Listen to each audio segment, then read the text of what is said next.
सेठ धनु अवा के मुबारक हुजे बल्कि लख लख मुबारक हुजन।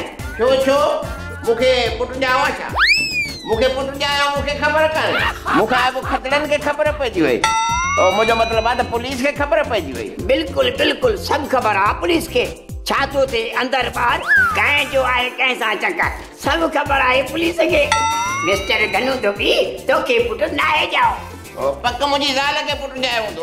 बिल्कुल ना त पोए धीए जाई हुंदी न न अहिड़ी भी का गाल ना है। त पोए छा जाओ आए तो के ऐ तुझे सभिनी जालुन के को भी बाहर नाए जाओ त पोए ने बागा मुबारक शादी दिनी थई या त मुखा भी गाल विसरी वई छा कयो सेठ धनु साहब पीरी आहे पीरी तो भी अजायो एतरा सवाल पुछा है जो सब आसा काहे चयो थी। ठीक आ तोरो सची भी वठ याद भी करे वठ दिमागी कम कौन तो करे दिमाग भी बेचारो छाते कम करे न सिगरेट न बीड़िया न चाय न तंदुआ न गरम हुआ।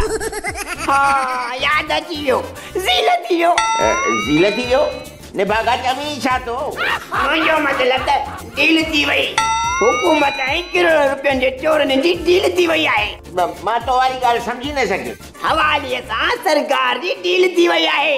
हवाली उहे सब पैसा सरकार के वापस कंदो ऐं सरकार हवाली के छड़े दी हवाली कदे गोठींदो बस जल्दी अचे विंदो जल्दी। वाह वाह वाह वाह वाह जी खुशखबरी मुदाई थई हाने त तोखे चाय पियाणी पवंदी।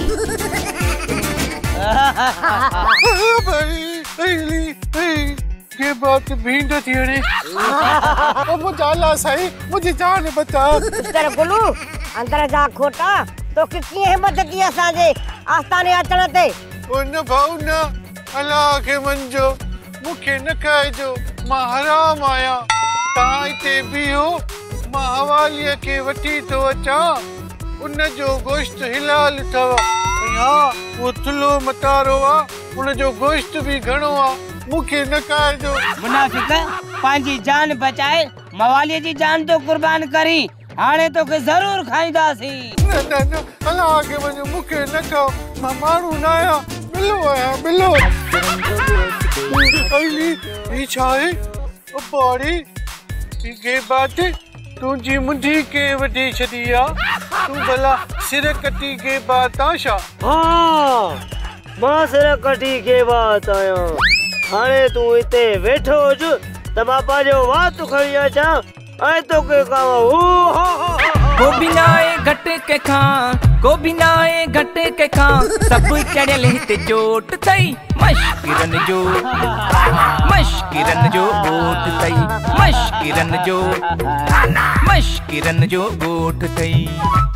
सोप सीरियल मशकरन जो गोठ सीजन 2 जा तमाम एपिसोड्स ॾिसो हाणे HD क्वालिटीअ में विजिट करियो असांजो YouTube channel Sindh TV HD drama.